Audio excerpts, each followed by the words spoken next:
It was a rainy day when Alice sat by the window, looking out at the world through a veil of soft mist. The gentle patter of raindrops against the glass seemed to echo the quiet sadness in her heart. She traced the edge of the window with her fingers, lost in thought. The world outside was cold and gray, a reflection of the feelings inside her. Yet, despite the rain and the chill in the air, she couldn't shake the warmth that filled her when she thought of him. Gideon. His name had always brought a sense of comfort to her, a kind of peace that no storm, no matter how fierce, could ever take away. She closed her eyes, and for a moment, she could almost feel his presence beside her. She could imagine the steady rhythm of his breath, the way he would take her hand gently in his, as if to remind her that she was never alone. But it was not always like this. There were times when their love had felt like a battle, a fight against the world and all its harsh realities.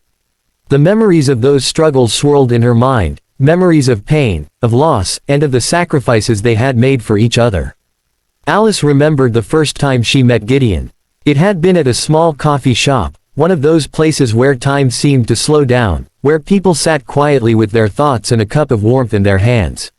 She had been lost in a book, the pages turning slowly, her mind wandering far away from the world around her. Then, without warning, he had sat across from her, as though fate had placed him there. His eyes had been kind, but there was a sadness in them, something that told Alice he had lived through struggles of his own. They spoke quietly at first, sharing nothing more than small talk, the usual pleasantries that strangers exchange before drifting apart. But there had been something in the way he spoke, in the way he listened, that made Alice feel as though she had known him forever. It didn't take long for Alice to realize that there was something special about Gideon, something that she couldn't ignore, no matter how hard she tried. He was patient with her, understanding in a way that no one else had ever been.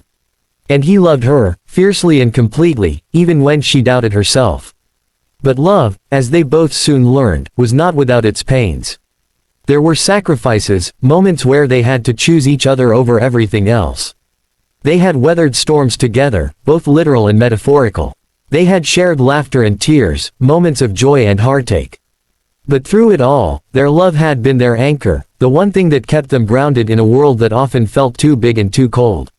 The biggest sacrifice came when Gideon's health began to decline. It started small at first, just a cough that wouldn't go away, a tiredness that lingered longer than it should have. But soon, the symptoms grew worse, and the doctors confirmed what they had both feared: Gideon was sick.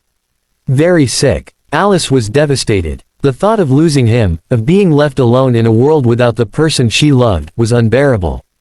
But even in the face of this unimaginable pain, she didn't hesitate.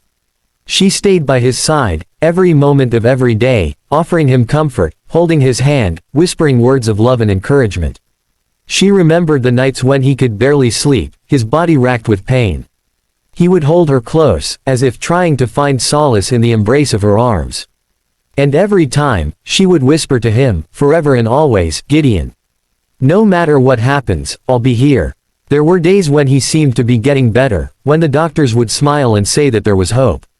And there were days when the news was grim, when they would both sit in silence, knowing that time was slipping away faster than they wanted to admit. But through it all, Gideon never complained. He was tired, yes, and sometimes frustrated, but he never stopped loving Alice. He never stopped reminding her that they had a lifetime together, even if it was a shorter one than they had imagined. And Alice, in turn, never stopped giving. She gave him her love, her strength, and every ounce of her energy. She held on to him, both physically and emotionally, as if her love alone could keep him alive.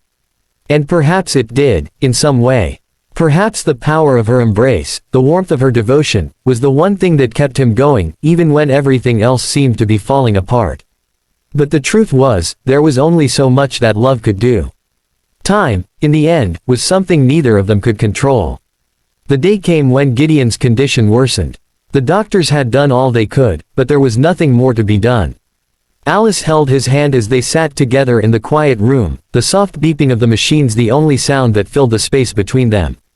Her heart ached as she looked at him, her eyes filled with tears she could no longer hold back. "I'm so sorry," she whispered, her voice breaking. "I wish I could take this away. I wish I could make everything better." Gideon, weak but still with the same love in his eyes, smiled faintly. You've already done more than I could ever ask for, Alice. You've given me more love than I ever thought I deserved." Alice's heart swelled with emotion as she stroked his hand. She wanted to say so much more, to express everything she felt, but words seemed so small in the face of the enormity of what they were going through. Instead, she simply leaned down and kissed him, a soft, tender kiss that spoke of all the years they had shared, of all the memories they had made. And then, with the quiet acceptance that comes only with true love, Alice whispered once more, "Forever and always, Gideon. You'll never be alone." Those were the last words she spoke to him before his breathing grew shallow and still. The room fell silent, save for the sound of Alice's quiet sobs, the only sound that could fill the emptiness that now filled her heart. But even in the pain of loss, even in the sorrow of saying goodbye, there was a strange comfort in knowing that their love had been real. That it had been enough, even if it hadn't lasted as long as they had hoped.